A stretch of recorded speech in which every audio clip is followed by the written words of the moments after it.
Hi guys, I'm Tony Mitra from Delta, BC, Canada, and I'm making this video to talk about glyphosate and what we Canadians can do about it. What is glyphosate? It is a chemical that's the active ingredient in Monsanto's Roundup herbicide, a weed killer, as well as many other brands. It is the most used poison, if I may call it that way, in the entire planet, including Canada. It has been approved in Canada for use in agriculture and other places without independent testing, whether it causes harm or not, and without test data being made publicly available. It is only approved based on tests done by the maker of the product outside of Canada and based on some other organizations having approved it, such as Environment Protection Agency of USA. So it's not been tested here. We can't see the result. We suspect, a lot of people suspect that glyphosate is linked with all kinds of diseases, and we Canadians are awash with it.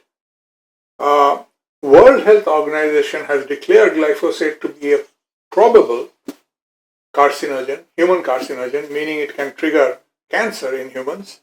Dr. Samsel of USA, who has been studying the safety test data provided by Monsanto to EPA in order to get glyphosate registered, he has been studying these records, this test data, which had been sealed for many years as a trade secret and now opened.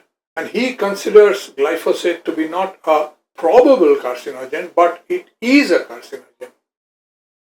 That's not all. The quality and accuracy of Monsanto's tests on safety of glyphosate is a question. Quality of lab chow, the food for the animals for this test, is contaminated, and therefore the quality of the food is suspect. The entire scientific argument that glyphosate may be good for people or acceptable for people or safe for people is suspect, and Canada doesn't do any kind of test on this. Canadian doctors will not ask for glyphosate test in ourselves or our food. Neither will the healthcare system, neither will any hospital, nor will any ministry like Environment Ministry or Health Ministry. Nobody wants to check whether glyphosate is getting into us and whether it may be linked to any problems, health problems. And in this situation, where we suspect, we have enough anecdotal evidence that a lot of people who were sick for a long time with all kinds of chronic illnesses have become cured simply by getting rid of GMO and especially glyphosate from their diet and going organic. They have cured themselves. It's not magic, it's not voodoo. It's a simple method of removing toxins from your system so that the body can heal itself. So when nobody wants to check this goddamn glyphosate, what do Canadians do? Canadians need to take initiative in their own hands and start testing themselves, because the government will not do, the healthcare system will not do what they should have done in the first place. So I have been involved with it personally for nearly 2 years now, trying to get a system going where Canadians can start testing themselves and their food for glyphosate. And it has not been successful, because Canada does not have a goddamn lab. Only labs in Canada, a handful of them that will test glyphosate at all, will do so on soil and water, but not in human body fluids and not in food. So we have been trying to send samples across the border to USA, and even there we have not been fully successful because they're very costly. To send anything across the border is complicated and costly. There are no good labs on that side that are economical. The cheaper labs use the ELISA method, which unfortunately is not always accepted as accurate. and accurate methods are way too costly. And to cap it all off, the customs requirements, US customs requirement for body fluids or food to go across the border is so complicated that average Canadians may not be able to send it. And we failed several times on this. So for all these reasons, we have been frustrated like hell that government doesn't test anything and there is no facility made for citizens to test themselves. And in this situation steps in this Feed the World group from Organic Consumers Association, who have put together a high quality lab supported by scientists, which will have a very high quality test of glyphosate, which will be verifiable and accredited and peer reviewed, and it uses HPLC MS method, high performance liquid chromatography, tandem mass spectrometry. It has got very low detectability and repeatability, and very, very high, as high a quality as you can get today. And it is at about 1/3 the price of such tests otherwise. In other words, it is at par with what ELISA test would cost, although ELISA is not so much recognized. So this is being offered for Americans and other people right now, and at $119 a test.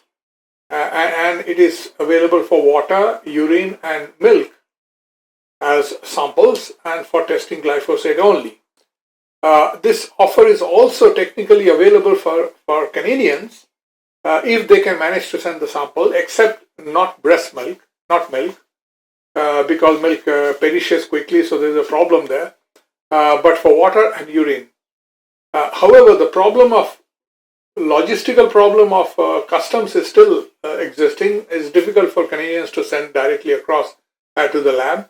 So we made a stopgap arrangement. I have been talking to the director of this initiative. His name is Henry Rowlands, and I have been talking to him, and we made a temporary arrangement for Canadians, and that is to collect all Canadian samples in a collection point inside Canada, where it is easy for Canadians to send, and then from that collection point in batches, boxes will be made, and courier service will come and pick it off and take the whole batch across the border at their as their responsibility, and send it off to the lab in USA.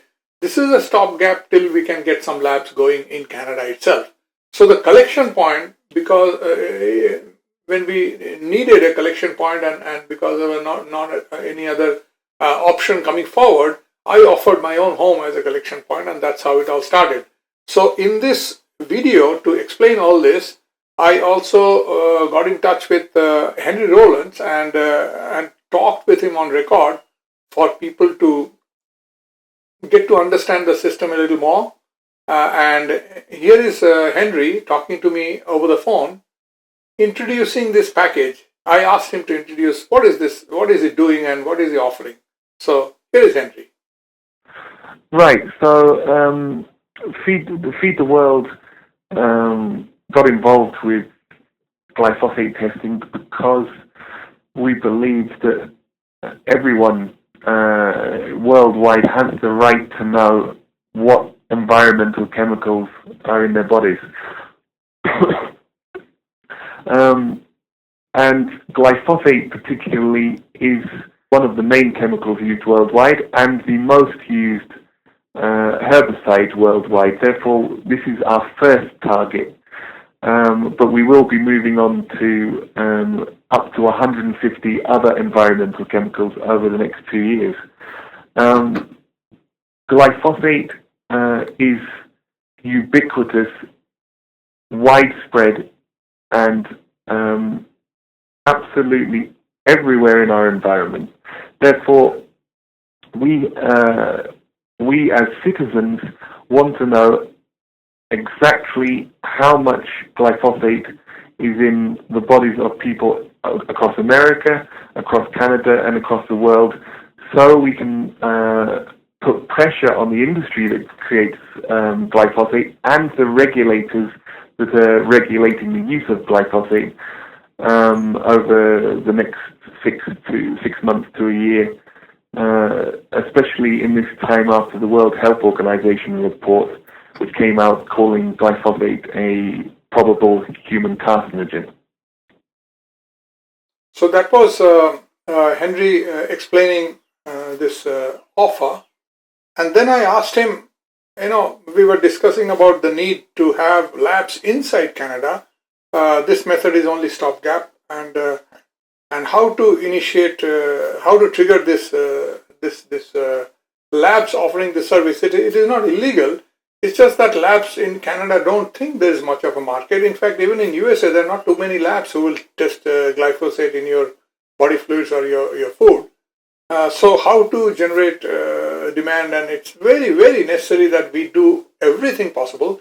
There is another thing happening, that is the lab in USA where Henry is involved. They are also trying to create a package which will be licensable, that can be licensed to a Canadian lab. If they are unable to develop a method themselves and they want to get on the bandwagon, they could essentially license it. That package is not yet ready. It may take several months or a year or so. But one way or another, I'm hoping that this method will be stopgap, and Canadians will be able to test inside Canada, which will be much more simpler for everybody to do. However, one thing that's not covered here is testing of your urine is not enough. Urine and water, yes, they are good indications whether you are poisoned or not. But we also need to find out which part of our diet the glyphosate is coming from. If it is from water, yes, it can be tested. But if it is coming from your milk or from your, cooking oil, or from your chicken or your meat or your processed food, from your candy, you can't know because you can't test it. So it is important for us to be able to also test food and then go and challenge not only our government but even the supermarkets and the food stores. Say, hey, we are going to put up on online that you're this and this and this model of brand of bread, and this and this and this other product is having so much of glyphosate, so people who don't want it, they can stop buying it. And I would encourage you to remove this from your shelf and start testing it yourself. Here is the facility.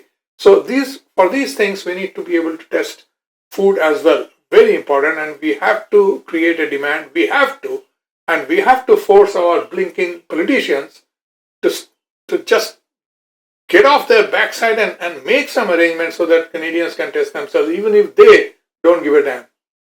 So I asked Henry in the meantime for any famous last words for Canadians, and this is what he had to say.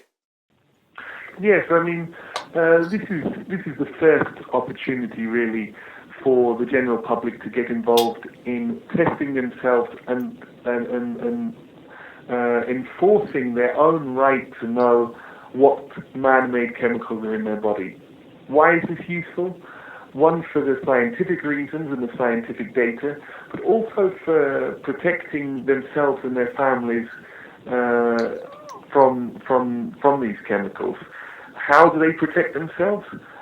Firstly, we're suggesting that they test themselves once, then go on a fully organic diet for 6 weeks, and then test themselves again, because that will actually show themselves and other people